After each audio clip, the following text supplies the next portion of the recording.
সংসার সুখে হয় রমণীর গুণে কথাটা যেমনটাই সত্যি, এটাও কিন্তু সত্যি যে একটা সংসার সুখে হবে কিন্তু একটা নারীর জন্য। তার জন্য কিছু টিপস আমি এই ভিডিওর মধ্যে আপনাদেরকে বলে দেব। আসসালামু আলাইকুম, সকলে কেমন আছো? আই হোপ তোমরা সকলে অনেক ভালো আছো। আলহামদুলিল্লাহ, আমিও আমার পরিবারের সকলে খুবই ভালো আছি। Welcome back to Grambodhu blog. আজকে নিয়ে দুদিন আমি ভিডিও দিচ্ছি, মানে গতকাল আমি ভিডিও দিইনি, গতকালের পরে আজকে আবার এই ভিডিও দিচ্ছি। তো সবাইকে অনেক অনেক ধন্যবাদ যে তোমরা আমার ভিডিওগুলো যে এত ভালোবাসা দিচ্ছ তার জন্য।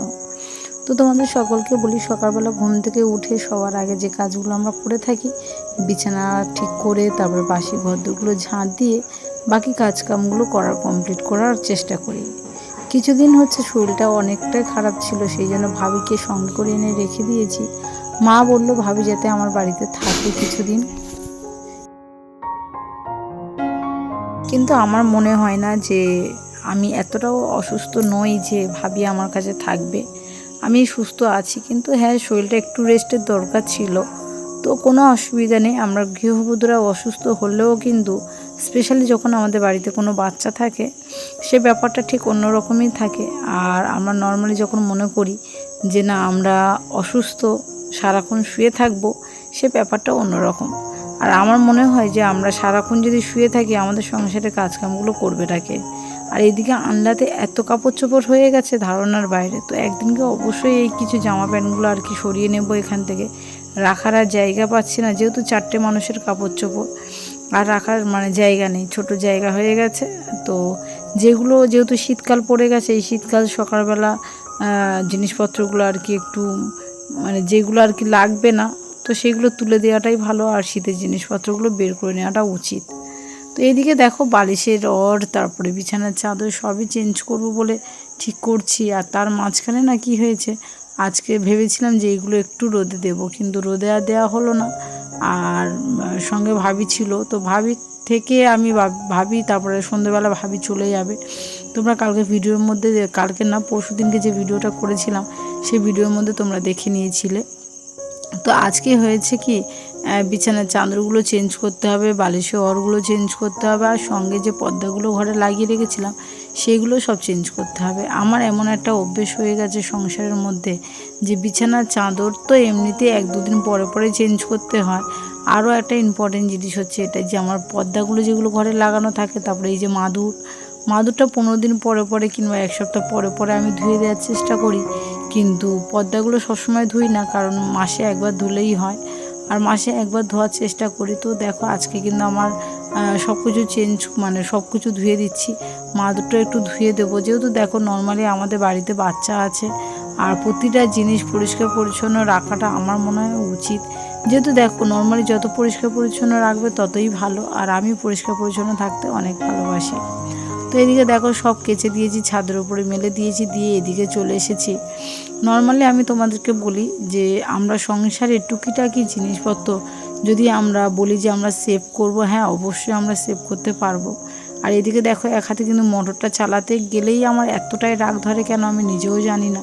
মোটরের পানি উঠতে চায় না, তারপরে অনেক কষ্ট করে মোটরের পানি দিয়ে মোটরের পানি তুলতে হয়। আর এদিকে দেখো অনেক বোতল হয়ে গেছে, অনেক ভাঙাচোরা হয়ে গেছে, যেগুলো বাড়িওয়ালা 24 ঘন্টা আমাকে বলছে যে নূর তুই এই জায়গাটা একটু ফাঁকা কর, কিন্তু সময়ের অভাবে সেটা আর হয়ে উঠছে না। তো সেটা গিয়ে আর কি সবার সময় ফাঁক করে আর কি সময় হাতে নিয়ে আর কি প্রস্তুত নিলাম যে চলো এগুলো বঞ্চে করা যেতে পারে। তো এগুলো যখন আমি বিক্রি করব ভেবেছিলাম, কতগুলো বোতল হয়েছে শুধু দেখো, আর কত মানে ভাঙাচোরা। তো যাই হোক, এগুলো বিক্রি করব বলে এখানে যেহেতু অনেকবার অনেকজনকে মানে জিজ্ঞাসা করেছিলাম কত টাকা করে কি মানে কেজি যেটাকে বলে, তো ওরা বলেছিল যে এগুলো 10 টাকা করে কিলো। তো আমি সেই জন্য করে দিতে চাইনি এখানে। তো ভাবলাম এগুলো যেহেতু 3-4টে বস্তাতে আছে, এগুলো ছোট করে মানে পা দিয়ে একটু মানে চেপে দিলে তো একদম পুরো পাতলা হয়ে যাবে, আর এটা দুটো বস্তার মধ্যে রিল্যাক্সে হয়ে যাবে। তো ছোটো বাবু চাইছিল যে ও করুক, কিন্তু আমি বারণ করছিলাম যে না তুমি করো না মা, আমি করছি। কিন্তু ওর বক্তব্য এটাই ছিল যে আপু করছে, আমি কেন করতে পারবো না। তারপরে তাকে বোঝানো হলো যে সবার লাস্টে তুমি দুটো করবে, কিন্তু এখন নয়, যেহেতু তুমি অনেক ছোট বাচ্চা। আমরা গৃহবধূরা সবসময় চেষ্টা করি যে আমাদের সংসারটা কিভাবে সুখে হবে। নর্মালি দেখো, এগুলো যদি একটা দুটো করে প্রতিদিন বোতল হতো, তাহলে আমরা কিন্তু নর্মালি হাতের কাছে যদি কোনো ফেলার জায়গা থাকতো সেখানে ফেলে দিতাম। কিন্তু আমি কি করেছি জানো তো, আমি এগুলো আস্তে আস্তে করে প্রতিদিন যে মানে প্রতি মাসে তো অবশ্যই কিছু না কিছু বোতল আমাদের খালি হয়। যেমন রান্নার তেলের বোতল, তারপরে এদিক ওদিক বাথরুমে হারফিক এগুলো, তারপরে হয়তো কোনো স্প্রাইট কিংবা বাচ্চাদের জন্য মাজা নিয়ে এলাম, তো এগুলো অনেক কিছু থাকে। তো নর্মালি সেগুলো নিয়ে কিন্তু আমি অনেক দিন ধরে রেখে দিয়ে একবার বিক্রি করব ভেবেছিলাম। সেগুলো কিন্তু গুছিয়ে রেখে দিয়েছিলাম, বিক্রি করা হয়নি। এই 1 বছর 1 মাস মতন হচ্ছে এগুলো জড়ো হয়েছে। এবারে এগুলো কি করব, বিক্রি করার জন্য আর কি আমি রেখে দিয়েছি। যেহেতু এখানে দামটা অনেক কম দিচ্ছে, আমি এত কম দামের মধ্যে বিক্রি করতে চাইছি না এখন, মানে রেখে দেব। আমার মা বলল, আমার মায়েদের ওখানে নাকি অনেক দাম বেশি নাকি আসে এগুলো কেনার জন্য। তো নর্মালি সেই জন্যই অপেক্ষা করছি যে যদি কেউ আসে তাহলে আমি ওইরকমই একটু টাকাটা বেশি নেবে, কিন্তু আমি একটু সেই বেশি টাকায় আর কি আমি বিক্রি করতে পারবো। তো সেই জন্য এগুলো রেখে দেয়া। আমরা নর্মালি গৃহবধূরা কিন্তু একটা দুটো করে বোতল হলে আমরা যদি এইভাবে রেখে দিই, দেখো নর্মালি হয়তো টাকা আসবে, তবুও যে টাকাটা আসে সে টাকাটা কিন্তু অনেকটা বেশি আমার যতটুকু মনে হয়। তো আমরা গৃহবধূদের কিন্তু আমরা পারলে এই টাকাটা সেভ করতে পারি। তো এই টাকাটা দিয়ে কিছু হোক না হোক একদিনে তো মিনিমাম, আমি কথায় কথা বলছি, হয়তো 200 টাকা হলো, 200 টাকা এলে তো সেটা অনেক টাকা, তাই নাকি একটা গরিব ফ্যামিলির মধ্যে। তো আমার মনে হয় যে আমি টুকিটাকি যদি এদিক ওদিক করে যদি অনেক টাকা সেভ করতে চাই, তো আমি অবশ্যই সেভ করতে পারবো। আর তোমাদের কাছে একটাই রিকোয়েস্ট, প্লিজ এই ভিডিওটা দেখে খারাপ কিছু মানে খারাপ কথা তোমরা বলো না। কারণ নর্মালি বলি, দেখো আমরা নর্মালি গৃহবধূরা যদি চায় আমরা সব রকম করতে পারি। হ্যাঁ, অনেকের বক্তব্য লাগতে পারে, অনেকে বলতে পারে এরকমই ধরনের যে এই বোতলগুলো আমি ফেলে তো দিতে পারি, কিন্তু না গো, আমি মনে করি যে আমাদের সংসারের মধ্যে এগুলো ইম্পর্টেন্ট।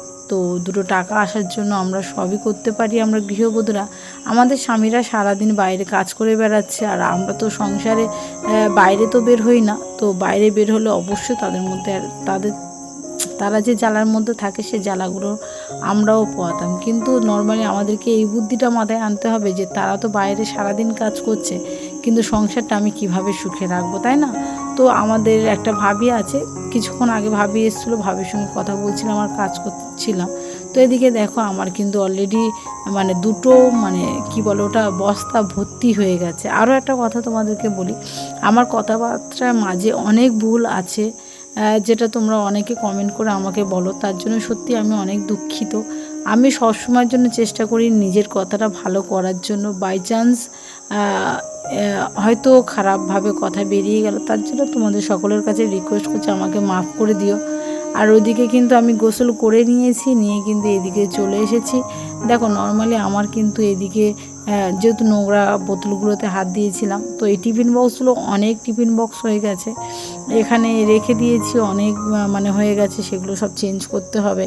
আর সারাদিন যে কতবার জামা প্যান্ট চেঞ্জ করতে হয় আমার ধারণার বাইরে। যেহেতু সকালবেলা উঠে কিন্তু আমি বোতলগুলোয় হাত দিয়েছিলাম, তারপর টুকিটাকি কাপড় চোপড় তো ভিজিয়ে রেখে দিয়েছি সেগুলো কাচবো বলে। আর এদিকে দেখো আমার ভাত হয়ে গেছে, ভাতের ফ্যানটা আমি ঝেড়ে নিচ্ছি। যতটুকু পারি আমি সংসারের কাজ নিয়ে আমি ব্যস্ততা থাকার চেষ্টা করি। আরও নর্মালি হচ্ছে আমার দুটো বাবু প্রচুর পরিমাণে চঞ্চল, প্রচুর পরিমাণে ছটপটে। আমি জানি না কেন দিনরাত কি এমন ঘুম এসে গেছে আমার মধ্যে, শুধু ঘুম পায়, শুধু ঘুম পায়। ঘুমানোর জন্য ব্যাকুল হয়ে থাকি আমি, কিন্তু আমি বুঝতে পারছি যে আমার ঘুমটা অতিরিক্ত হয়ে যাচ্ছে। তারপরেও যে আমি ঘুমটা কম করার চেষ্টা করব সেটাও হচ্ছে না। তো যাই হোক, আমি কিন্তু এইদিকে দেখো রান্না করব বলে গুছিয়ে গাছিয়ে নিচ্ছি, আর দুটো ডিম সিদ্ধ করব। তোমাদের মানে আমাদের ছোটোবাবু অনেক ডিম সিদ্ধ খেতে অনেকটা পছন্দ করে, সেই জন্য ওর জন্য সবসময়ের জন্য মেনুতে আর কি মানে আমার খাবারের সময় ডিমটা থাকে। বড়োবাবুকে আর ছোটোবাবুকে দুজনকেই দিই। তো অনেকে আমার আগে ভিডিওতে কমেন্ট করেছে যে তুমি তোমার ছোটো মেয়েকে খেতে দাও, বড়ো মেয়েকে খেতে দাও না। না গো, কোনো মা সেটা পারে না। প্রতিটা মায়ের কাছে বাচ্চারা সমান, আমার যেটা মনে হয়। আর আমি স্পেশালি আমি জানি আমার সিরিনটা কত কষ্ট পেয়ে সে বড়ো হয়েছে। তো আমি নর্মালি মনে করি যে আমার দুটো বাচ্চা আমার কাছে খুবই স্পেশাল। একটা মায়ের কাছে বাচ্চা যে কতটা স্পেশাল, যারা মা হয়েছে তারা খুব ভালোভাবে বুঝতে পারবে। আর এইদিকে দেখো গুছিয়ে নিলাম, নিয়ে টুকিটাকি জিনিসপত্রগুলো যা ছিল কোটোকাটিগুলো সবই রেখে দিলাম। আর অনেক দিন ধরে না তোমাদের দাদাভাইকে আমি বলছি যে আমাদের রেশনের চালটা শেষ হয়ে গেছে, প্লিজ রেশনের চালটা এনে দাও এনে দাও। তার তো সময় হচ্ছে না, সে আমাকে দিয়েও যাচ্ছে না। কদিন কেনা চাল আমাদেরকে খেতে হচ্ছিল, কিন্তু কেনা চাল খাওয়ার পরেও বাবুরা কিন্তু মানে খুব একটা মানে আনন্দ সহকারে খেতে পারেনি। আরও হ্যাঁ, আরও একটা কথা তোমাদের আমি বলি, তোমরা আগে অনেকবার আমি যখন দোলখালি বাড়িতে ভিডিও করতাম তোমরা অনেকবার এই কমেন্টটা করেছো আমার, যে তোমরা রেশনের চাল খাও কেন, ওটা বিক্রি করে দিতে পারো। নর্মালি আমি বলি আমার অভাবের সংসারে না আমি আমার বাবুদেরকে সেইভাবে বড় করেছি যাতে ওরা অভাবটা বোঝে না। রেশনের চালটা তো খারাপ কিছু নয়, হ্যাঁ একটু বেশি পানি দিয়ে ধুতে হয়, কিন্তু কোনোদিনও রান্না করে খেয়েও দেখবে অবশ্যই ভালো লাগবে। অনেকের আবার দেখো নর্মালি তাদের হাজব্যান্ডের টাকা আছে, তাদের ভাবনা চিন্তাটা অন্যরকম হতে পারে, কিন্তু আমার ভাবনা চিন্তাটা যেহেতু অন্যরকম ছিল, স্টিল নাও এখনও পর্যন্ত আমার সেই ভাবনাটা একই আছে। আমার অভাবের সংসার ছিল, আমি নর্মালি মনে করতাম যে যেটা আমার রেশন থেকে চালটা দিচ্ছে আমি বিক্রি করব না, ওই চালটা বলছে আমার বাচ্চারা খাবে। আর সত্যি কথা বলতে ওই রেশনের চাল আমার বাবুদের এত ফেভারিট হয়ে গেছে, মানে এত পছন্দ করে ওরা। ওরা কিন্তু এমনি কেনা চাল খেলে কিন্তু ওদের পেট ভর্তি করে ওরা খেতে পারে না। আর ওর নানিমা খুব ভালোভাবে জানে যে আমার বাবুরা রেশনের চাল না হলে ভাত খায় না, সেই জন্য করে যতবার আমাদেরকে দাওয়াত করে, মানে হয়তো বাপের বাড়িতে আমাদের দাওয়াত করলো, তখন কিন্তু ও নানিমা নিজেই বলে যে কি করবি রে, তোদের জন্য আবার আলাদাভাবে রেশনের চাল রান্না করবো। আমার মা কিন্তু আবার আলাদাভাবে আমাদের জন্য রেশনের চাল নিয়ে রান্না করে।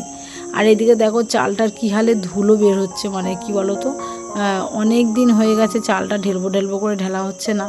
অনেকটা চেষ্টা করছিলাম, আর তোমাদের দাদাভাই আমাকে বলেছিল এই যে চালের বস্তাটা এখন আমি ঢেলছি ওর মধ্যে, আমাকে বলেছিল এটা 30 কিলো চাল আছে, কিন্তু আমি তার কথাটা পুরোপুরি বিশ্বাস করিনি। সত্যি কথা বলতে আমার মানে আমি ভাবছিলাম যে না, সে হয়তো 30 কিলো চাল আমাকে বলেছে, কিন্তু আদৌ এর মধ্যে 30 কিলো চাল নেই। তাকে অবিশ্বাস করাটা আমার সবথেকে বড় ভুল। স্বামী যেহেতু সে আমার, তাকে অবিশ্বাস করাটা আমার একদমই দরকার হয়নি। তো যাই হোক, আমি এপারে দেখো চাল যেটা এক্সট্রা হয়েছে সেটা কিন্তু আমি ওখানে তুলে দিচ্ছি, দিয়ে আর বাকি চালটা আমি নিয়ে ঢাকা দিয়ে রেখে দেবো। ভাবলাম এতে একটু নিম পাতা দেবো, নিম পাতা দিলে চালটা অনেক দিন ভালো থাকে। আর আমার মনে হচ্ছে আমি নিম পাতা দিয়েছিলাম, তবে ভিডিও শ্যুট করা হয়নি সেখানে। কারণ আমার যেহেতু এখানে নিম পাতা গাছ আছে, আমি চালের মধ্যে কিছু নিম পাতা দিয়ে রেখে দিয়েছি, যেহেতু ড্রামের যে চালটা আছে ওটা এখন অনেক দিন হবে। দেখো নর্মালি 25 কিলো চাল কিংবা 26 কিলো চাল আমাদের 1 মাস হয়ে যায়, হ্যাঁ, কিন্তু যেহেতু 30 কিলো চালটা পুরোপুরি লাগে না, একটু হলেও সেভ হয় আমাদের। আর এখানে 2 মাসের রেশনের চাল ধরা হয়নি বলে কিন্তু 30 কিলো চাল হয়েছে। যেহেতু আমাদের 3টে কার্ড, আমি এখনও রেশন কার্ড ট্রান্সফার করিনি, এখনও পর্যন্ত আমার আব্বু মাদের কাছে থাকে। আর আমার মা প্রতি মাসে 10 কিলো করে চাল সেখান থেকে আমাকে দিয়ে যায়। তো দেখো এদিকে কিন্তু আমি রেশনের চালটা ঢেলে নিয়েছি, আর 2টো নিম পাতা ওর মধ্যে দিয়ে দিয়েছিলাম। আর একটু এপারে যেহেতু প্লাস্টিক, তারপর এদিক ওদিক অনেক নোংরা আছে, সেগুলো এক হাতে আমার পরিষ্কার পরিচ্ছন্ন করতে হবে। আমরা গৃহবধূরা চাইলে অনেক দিক থেকে আমরা টাকা সেভ করতে পারি, কিন্তু অনেকে আছে যে না আমি করব না, কেউ যদি বলে আমি করব না, তাকে তো জোর করে কিছু করানো যায় না। তবে নর্মালি আমি বলি তোমাদের দাদাভাই কিন্তু এই সব সেভ করি, তারপরে সংসারের কথা ভাবি বলে তোমাদের দাদাভাই কিন্তু আমাকে অনেক অনেক সম্মান করে, আর অনেক আমাকে বিশ্বাস করে, ভালোবাসে। নর্মালি সে সবসময় বলে যে তোমাকে অভাবে, ছোটোবেলায় থেকে তুমি অভাবে থেকে বড় হওনি, হোস্টেলে থেকে বড় হয়েছো, তার মাঝখানে যে তুমি আমার সংসারটা মনের মতন করে গুছিয়ে নিয়েছো, খাওয়া পাওনি ঠিক মতন, শান্তিও তোমাকে ঠিক মতন দিইনি, তারপরেও যে অল্প টাকা নিয়ে তুমি সব কিছু কীভাবে ম্যানেজ করো, তোমার দেখে সত্যি আমার অনেক ভালো লাগে। তোমাদের দাদাভাই সবসময়ের জন্য এই কথাটা আমাকে বলে, আর তোমাদের দাদাভাইয়ের মুখ থেকে ভালো কিছু শুনতে গেলে আমার সত্যি খুব ভালো লাগে।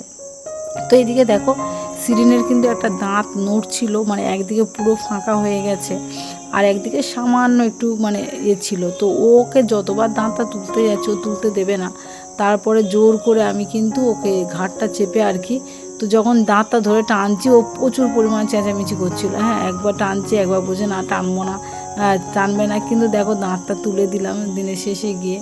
তো ওরা যখন কাঁদে, আমার পাশে আরেকটা ভাবি আছে, মানে ওরা এখানে এসছে ভাড়া, মানে আমরা যেমন ভাড়া আছে ওরাও ঠিক সেইভাবে ভাড়া আছে।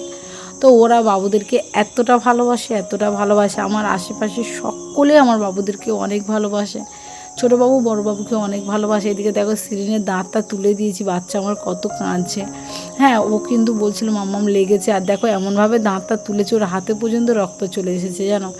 আমি কিন্তু দাঁতটা মানে আমি জানি একটুখানি টানলেই উঠে যাবে, কিন্তু যতই হোক ভিতরে দাঁত উঠে গেছিলো, মানে ওই দাঁতের ভিতরে দাঁত উঠে গিয়েছিল, তো আরও বেশি কষ্ট হতো। তো আমি ওকে ভোলানোর চেষ্টা করছি, মাম্মাম তুমি তো আমারই বাচ্চা, আমার মতন একটু শক্তিশালী হও। সে আর বুঝবে বা কেন, বাচ্চা তো না, তার কষ্ট হচ্ছে। তো সেই সময় মায়ের গল্প তো আর শুনতে ভালো লাগে না।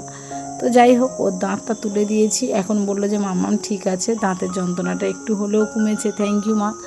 তো ভালো লাগে যে বাচ্চাদের জন্য এত কিছু ভাবনার পরেও বাচ্চারা যাদের জন্য ভাবি তারা অন্তত আমাকে বোঝে, আমাকে সম্মান করে, আমাকে ভালোবাসে। তো যাই হোক, এপারে কিন্তু বেশিরভাগটা কাজগুলো করা কমপ্লিট হয়ে গেছে। তোমাদেরকে বলি, তোমরা আমাকে অনেক ভালোবাসো, তোমরা আমাকে সত্যি নিজের থেকেও পর কিছু ভাবো না। আর আমার এই ভিডিওর মধ্যে যদি কিছু ভুল করে থাকি সেটা সকলের কাছে রিকোয়েস্ট করছি, প্লিজ প্লিজ প্লিজ তোমরা আমাকে মাফ করে দিও। কথার মাত্রার মাঝে কিংবা হয়তো অন্য কিছু চালচলনের মধ্যে কিংবা কাজের মাঝে যদিও বা আমার কিছু ভুল হয়ে থাকে, তোমরা প্লিজ আমাকে মাফ করে দেবে। আরও এপারে সব কিছু পরিষ্কার পরিচ্ছন্ন করে নিলাম। চেষ্টা করি প্রতিদিন ভিডিও দেওয়ার, কিন্তু প্রতিদিন হয়তো হয় না, তবে একদিন পরে পরে আমি তোমাদেরকে ভিডিও দেওয়ার চেষ্টা করব। প্রতিদিন আমি চেষ্টা করি, কিন্তু না হলে আমার কিছু করার নেই, তো একদিন পরে পরে আমি দেব। তো সকলে আমাদের জন্য দোয়া করবে, যাতে আমার বাবুদের আমি ভালোভাবে সুস্থভাবে বড় করতে পারি, আর তোমাদের ভালোবাসা নিয়ে যাতে আমি সারা জীবন থাকতে পারি। তো আমার ভিডিওর মধ্যে যদি কিছু ভুল হয়ে থাকে প্লিজ প্লিজ সকলে আমাকে মাফ করে দিও।